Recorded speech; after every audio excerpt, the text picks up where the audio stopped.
are at MAGFest 11 2013. It's exciting. We're joined by a special guest. Her name is Kimberly Weigend, or better known as Sabre, from the FragDolls. Hello. Hi. You look very bubbly and cheerful to be at MAGFest this year. And this is my first MAGFest. oh my god. Today has been like Newbie. non-stop. I know, I'm a total noob. And I live in the area, so it's there's no excuse. I should have been here years ago, and I wasn't. So. Well, it was formerly, year before last, it was at the Hilton in Alexandria, and it was... That's what I heard. It was small. Yes, it was very small. But now here, walking around, it's like there are patches of just empty air. Like nobody's there. But there's tons of people here. I know. It's huge, thousands of people. Yeah. I think it's bigger than ever. Yes. And this is a nice place, too. Oh, yeah. So, it's gorgeous. Yeah, I think we've joked at least on like 3 or 4 separate occasions. They're like, why are they letting nerds like us into a place as nice as this? Yeah. This cannot end well. They made a real mistake letting people like us in here. Yeah. No, I think it's great. But the only thing I don't like, though, is a lot of the restaurants here are like really high priced. Oh, and I'm like, yeah. it's not really conducive to like conventions. Well, I think that's why you'll notice we have a ton of giant boxes of things from Costco. Yes, that is smart. Yeah. That is so smart. Yeah. I know there's like at least 1 or 2 affordable places, like the Nandos place down Waterfront. Nandos is good. If you're coming to MAGFest or just coming to stay in National Harbor for any reason, go to Nandos Peri Peri. Delicious Brazilian chicken. Can we have our money wraps. now? Portuguese. I'll email. Portuguese. Yeah, Portuguese. Well, okay. They speak Portugal in Brazil, so easy mistake to make. Anyways, how are you enjoying your first MAGFest? I love it. Enough about chicken joints. It's crazy. Sadly, I haven't seen any panels yet. I just walked around the vendor area. I haven't played any games yet, which is killing me. I really want to play some games. Right. It's, the fact that we're, here covering the event as well as trying to enjoy it, it is crazy. Like, you look at your watch, your phone, like, wow, I've already managed to miss many, many things just trying to walk around, find people, like meet Triforce people. Quartet, Yeah. Oh, man. And you're like, it's cool. We're getting to talk to people and meet people in ways that we wouldn't normally doing if we were just attending it as, I guess, just regular people. I mean, we got to meet John St. John. That was a big deal. Yeah. Not just going Nice to his guy. panel, but actually having him sit in the room and hang out with us. That's really cool. That's Having awesome. you here hang out with us is really cool. So why don't we proceed forward by doing a little bit of backing up. So what are the FragDolls? Ooh, that's a loaded question. Okay. Only because it's so hard for us to kind of define ourselves because we are an evolving team. But currently we're 7 women that are sponsored by Ubisoft, so we are a competitive gaming team. But we also double as a marketing arm for Ubisoft. So because they're our sponsor, we like to help promote and do campaigns for them. But we're kind of like our own little business unit within Ubisoft. So we can have our own ideas for campaigns. We can put together a pitch deck, pitch it to Ubisoft. They can say, sure, that's great, or hey, tweak some things, and then sure, here's a budget, So it's very entrepreneurial in a sense. But that's why it's kind of hard for us, because we're not just competitive gaming. We don't just spend all our time practicing, although we would love to. But we do a lot of marketing as well, and we kind of do our own branding for our team brand, things like that. So there's a lot that we do, and it's. I think we're still trying to define our mission statement. It's a little old on our website. Okay. And we're advocates of women in gaming, whether it's working in the industry or competitive gaming or casual gaming. Yeah, I did see that. It was a pretty integral component of what you guys do, and that's great. That's a really great thing that you're doing. So how did you personally get involved with it? So I heard about the FragDolls probably when I first entered high school. So that was a little bit... No, that's a lie. I'm trying to think of when I first heard of the FragDolls. I was in high school, I believe, and I saw the PC Gamer, I think, magazine article on them. So it was a big couple-page spread on the girls that were in the team at the time, and they were newly formed, and they just won some tournaments. So I was like, this is incredible. I've never seen anything like this. And my parents own a local game store in the area, so I grew up around board games, card games, tabletop miniature games, everything like that. So video games was something that I was also into, but I didn't have such a detailed background in that. So it was just gaming, and it was girls in gaming, and I was drawn to it. I've never seen anything like it. So I followed them all through high school, all through college, and then after college I join the working force, and I was like, this is just not enough for me. I need to do something in gaming. I want to be a FragDoll. And through luck and perseverance, I finally made it. And so now I'm a year and a half into my tenure of being a FragDoll, and I love it. It's great. So, are you the only FragDoll here at MAGFest, or are there others? So, do you guys work in teams, work individually? How does that work? We work as a team and individually, kind of as needed. So, we are all over the nation. 4 of our girls are in California. I think 2 in San Francisco, 2 in San Diego. So they're kind of separate because California is a big state. There's one in Florida. There's me here in the DC metro area, and then there's one I think in Colorado. So we're kind of all over the place, and it's hard for us to get together physically and work unless it's like a big event that we go to. So we'll be at all the PAX events. We'll go to E3. We'll go to some of the girls are going to CES. Cool. Next week, this week, next week, sometime early January. Yeah. Cool. Yeah. That's awesome.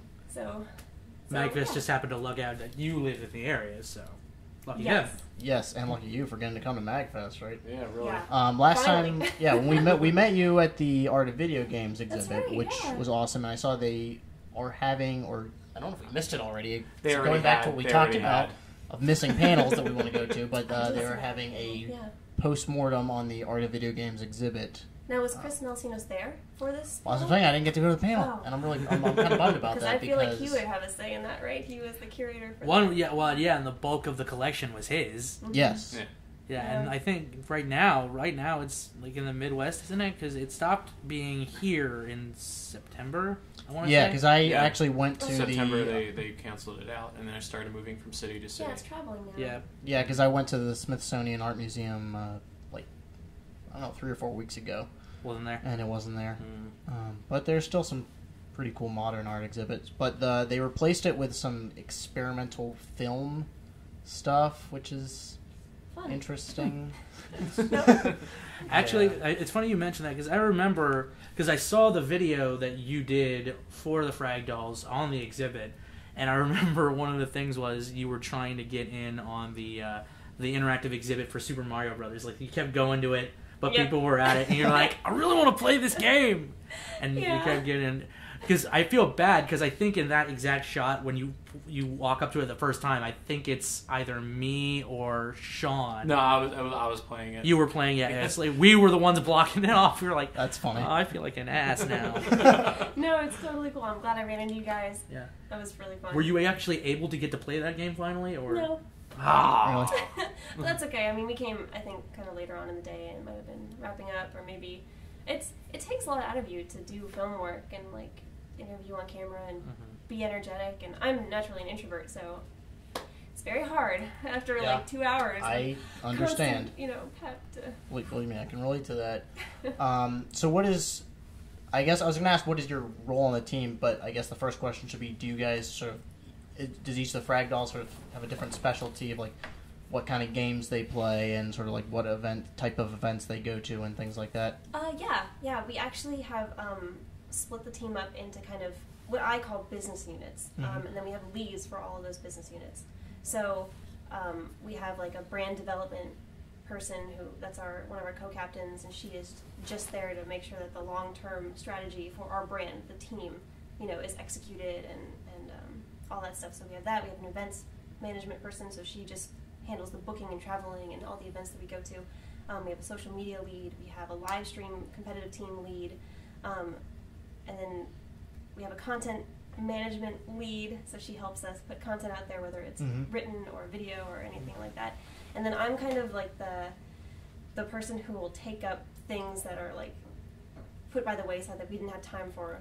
So charity. I'm a big charity person, and we did a whole lot with Extra Life this past year, and then moving forward into this year, we're going to do a whole lot more. I think we raised like $13,000 for That's pretty impressive. in That's like awesome. 3 months. Yeah, Snaps for that. it was awesome. So there's that. I'm the manager of our cadet program, so we have sort of like an apprenticeship that we offer to girls. I saw that on your webpage. And Yeah. I was going to ask you about that. Class for 2013 is opening pretty soon. Yes. Tell us a little bit about that. Yeah, we just opened up the application process for that. So it ends, the deadline is Tuesday, January 15th, and it's really easy to apply. We are strongly recommending all sorts of girls who are interested in gaming or who are gamers or who think they might be interested in gaming, to apply and learn about it. And they just submit their resume, a writing sample, cover letter, that's it. pretty simple. Yeah. Email it to us. That's my big project for this month, is to go through all the applications. That's handle really cool. that. Okay, so you've discussed your role in terms of the business side of things. What about the video games? Like, what's your niches? That's hard. So as I mentioned earlier, I have a strong background in tabletop gaming. Right, mentioned that. So that's obviously the FragDoll team is a competitive video game team, and Ubisoft is a video game publisher and developer, and they dabble a little bit in tabletop, or at least they'll sell the rights to part of the rights to some of their game titles to third party, like board game makers, things like that. Like I know Assassin's Creed just came out with HeroClix, things like that. So there's some collaboration there. But so as much as I want to do like tabletop stuff, I've kind of had to transition to go into competitive video game playing, which is a whole different world. That is like so intense all the time. So it's new. I'm a total noob there, but I'm currently in our team. We're putting together our competitive team for 2013 for Shoot Mania, which is a new Ubisoft title, and it's fast-paced first-person shooter on the PC only, and it's a great game. It's a lot of fun. There's a lot of fun game mechanics, things like that, and they're trying to get it on some of the pro circuits. I think it's already on IPLs. Yeah, I know it's on IPLs, IGN's Pro League, things like that. So it's funny because it's only teams of 3 that compete in the competitive game type. So there's 7 of us. So we're having kind of like internal tryouts. So the best players are going to make that team of 3, maybe a 4th as a backup, just in case. And then that's what we'll use to go into competition. So I am currently working on becoming that 3rd spot. Like I want that. We have our top 2 already picked. So did you have to go get a sweet gaming rig in order to practice playing this game? Yeah, I have a nice little Alienware PC. So I like it. It's fun, and it's also good for live streaming. We do a lot of live streams. So cool. Yeah. Okay, so this is kind of a little bit of tangent here, but we're doing some research, and we saw that you were in color guard. Yes. And we have to ask about this because we were both in marching band. That's in how high we school. met. That's actually how we met. Trumpet. A trumpet, and then when I was a senior, I switched to mellophone because we had like 20 trumpet players. Yeah, and so we had, as bandies and color guard people, there's always an interesting relationship there. Of course. Because Lord knows I almost got my head taken off by a flagpole. Yep. Many times. We got sabers, rifles flying all over the place. I don't know if you guys had weapons in your... Yep, we had sabers, we had had rifles, sabers. we had the whole works. Yes. And I remember one very particular set of one song. We did a show themed around African music, which was kind of cool actually, because we did stopped in the middle of the show and did basically quasi-tribal dancing, where we were just dancing in a circle, and then it had this one set where my section, we had to pass through the color guard as they're coming laterally across the field. We're going vertically, and every single time I thought I was gonna die, getting concussed by a pole. And actually, one time in a competition, it finally did happen. Not to me, another trumpet player of course. got beamed in the head. By That's a pole. the worst. Because one of my best friends in high school was on the color guard. He was the only guy on the color guard squad, and it was awesome because I think you and me, half of the people we knew were in color guard. But every time I came near them on the field, I was like, I wish I'd been a better person. Conk. Knocked unconscious. Oh, wait, we gotta wait for him to wake up. I know, so... Is bad. But no, while we were researching for this interview, we saw the video of, you doing the rifle work. And how long ago were you in high school marching band? I mean, how long has it been since you actually, besides that video, how long has it actually been since you actually had to call upon that? So I stopped doing color guard when I was... Actually, I stopped doing it a while ago. So I was in color guard for my freshman and sophomore year of high school. And then junior year, I was like, I want to be drum major. So I switched to trumpet, because I've been playing trumpet since I was in 5th grade. Cool. So I was doing band already, and I was like, well, to give myself more legitimacy with the band, I will march for a year as trumpet, and then 4th year I tried out for for drum major and made it. So I was drum major of my high school marching band. That was fun.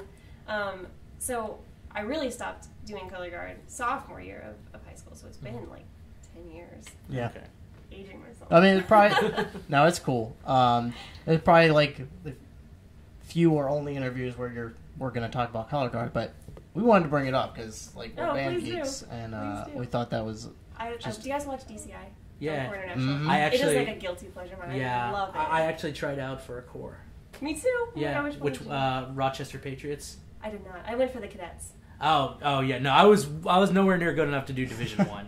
I went there and they were like, nope. I tried out for the Rochester Patriots. I think they were Division Two, and I got in, but due to some family issues, I wasn't able to go with them. It was a shame too because the year they won the DCI National Championships for Division Two. I was like, why? Awesome. It would have been, but no, I appreciated the time while I was doing it. So it was. So were you able to get into cadets or? I made it on dancing. Because the color guards there are so intense and good. Yeah. They were like, well, are you going to go weapon? You know, because weapon is like a specialty. You know, everyone can do flag. Everyone has to do flag. Right. But if you want to do weapons, that's above and beyond. So I was like, no weapons. I'm not going to cut it. So I'll just do flag work. So I made it on dance, but I didn't make it on flag work.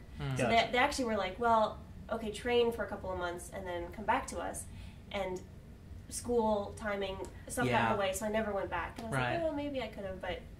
Yeah. You know. Yeah, I remember like the cutoff date for like going I think the latest you can do it is if your like 21st birthday happens to be like in June of that year.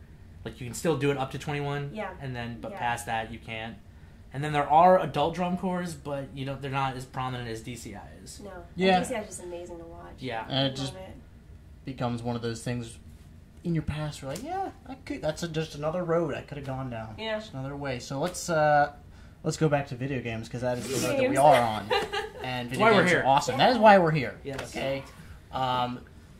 Marching band's fun, but video games is more fun. So, what games are you were you really excited about that came out this year, and B, what upcoming games are you really excited about? This year meaning 2012. Yeah. Yes, as in this past year. Past year 2012, and then upcoming year 2013, I think. Yes. Right. So. Okay. Yeah, I'm still making the transition too. So, in the past year, so I was really excited about a lot of games, but the one that really followed through, like my excitement was justified in gameplay and story and everything, was Far Cry 3. I'm still in the middle of that game. I'm really enjoying it. Yeah, I've heard good things. And it's almost purely for the characters and the performance capture that they did. It's not even motion capture. Like, they had the actor who played Boss, one of the villains in that game. I mean, the actor looks like Boss, so he was in a room and they put all the motion capture stuff on him, and it was performance capturing, and so it was two people in a room actually acting out the scene, and that's why it's so legitimate in the game. Yes. And I really appreciate that they did that. Yeah, because, most of the times in video games, the actors won't even be in the same room at the same time. I mean, it might be 6 or 7 months for the voice work, at least. Yeah. Before, they'll actually hear what the other person is saying. So to have that sort of comparison where, they're actually, the drama going on between them is actually going on at the same time. Yeah, they're not in a vacuum. Yeah. Oh, yeah. That's nice. So that's beautiful. And, you're on a tropical island, and it's winter for us now, so I'm I love it playing this game. It's great, because last year I was playing Skyrim, and I was oh, I'm freezing just walking around in snow. Yeah. And it's cold outside, so. Yeah, so I really liked Far Cry 3 for 2012. That was awesome. And I think upcoming, I am a huge, huge BioShock fan. Same here. But I like BioShock for the story and the characters and the location. I loved Rapture. I loved it. I hate the water in real life. I'm scared to death of the ocean. But I played that game and I was I love this underwater city, and I love the Art Deco style. The and architecture, the art everything design, about it's fantastic. And now we're going to Yeah. floating city that I just I don't know if I like that. So I'm excited for the game, but I have my reservations on it. Yeah, the gameplay and the core mechanic look cool, but that sort of shift out of what made BioShock great now is gone, so you kind of wonder, is that going to be a giant detraction? Well, I'm glad that they're taking a real chance of doing something really different with it, and yeah, floating cities to me are always cool. I do wonder how the mechanics are going to work with that, but I'm pretty psyched about that too. My big concern, though, aside from, I'm sad to leave Rapture. Like, I really loved Rapture, but is that I'm so scared to get into a game where it's help the AI. Like, I don't want to just babysit. Yeah, escort mission. I don't want to do that. It's going to drive me nuts, you know. And I think that's a big part of the game. Is just helping. I forget her name even, you know, go through the story. Yeah, I'm trying to remember. It's kind of sad when the person you're supposed to be helping, you can't remember any. I can't remember it either. That's the problem. Like, I'm really excited for this game, but I don't remember the character's name. Yep, I don't know. She's really pretty. That's all I know. Little sister? No, I don't think it's a little sister. No, well, I don't know. Could be the Sky equivalent of a little sister. Yeah, but and then see, I really haven't been keeping up to date. Like I like it, but I'm keeping a distance. So I don't know if it's like just her that has powers, or because in BioShock you could have like the Eve hypos and stick yourself in it, and you could get different powers, and that was really cool. But I thought that maybe they got rid of it. I don't know if it's they got rid of it or they've switched for something a similar gameplay mechanic, but it's now something else entirely. Like, I'm trying to remember. Now I feel bad. I don't. Yeah, I know. I wonder what they're doing with the multiplayer. Like, what did you think of the multiplayer in BioShock 2? So I didn't play a whole lot of it. I liked it. I actually liked the multiplayer better than the story because that single player campaign was like a poor carbon copy of the first game. Yeah. It was everything except all the awesome. And I feel bad saying that because I really loved, I love the series so far. Yeah. But BioShock 1 was just everything I could have ever wanted in a game. Yeah. Really. Well, without Andrew Ryan, it was exactly that was lacked that compelling villain. Character. I know Andrew Ryan's the best villain, and Yeah. How are you gonna replace him? How you do that? You don't. Sadly. Yes. It's hard. Yeah, that's true. But I really wanted a game. I really wanted them to go and do a prequel, to have it be during the fall of Rapture, and you could choose if you wanted to join Andrew Ryan's side or Fontaine's side. Like, I really wanted that, but I just love Rapture. Yeah. I love it so much. I did. I always host a New Year's Eve party at my house, or my parents' house now, and I one year decorated the whole basement as Rapture. Oh, that so sounds I cut that's out awesome. black construction paper into like a skyline, and I put it on the wall, and then I resoldered the LED connections for blue Christmas lights, so that every window had a blue light behind it, and then I put blue cellophane over it to look like it was water. That's awesome. Like, nice. I went all. Oh, I love BioShock. Sorry. Yeah. Totally No, it's fine. That's fine. We all have our game series where we will totally nerd out on it. BioShock is a big one for Yes. me. Like, I'm just anything, RPGs, Final Fantasy, I love etc. I love old Final Fantasy.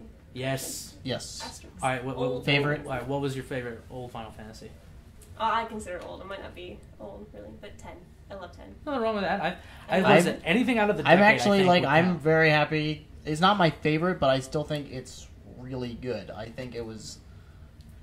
I think it had a great story. Oh, he's holding up 6. You can Six switch. is It's mine. getting the Yeah, entire mine, room. Yeah. Which, for the record, Brian is mine too. 6 but is my 10 favorite. is actually my second favorite. I will. Because that say had a fantastic story. Yeah. If it hadn't been for Blitzball, might be might be higher than 6. But that's a great game, start to finish. Oh, I loved it. It was. I think it's probably like the last good one in my.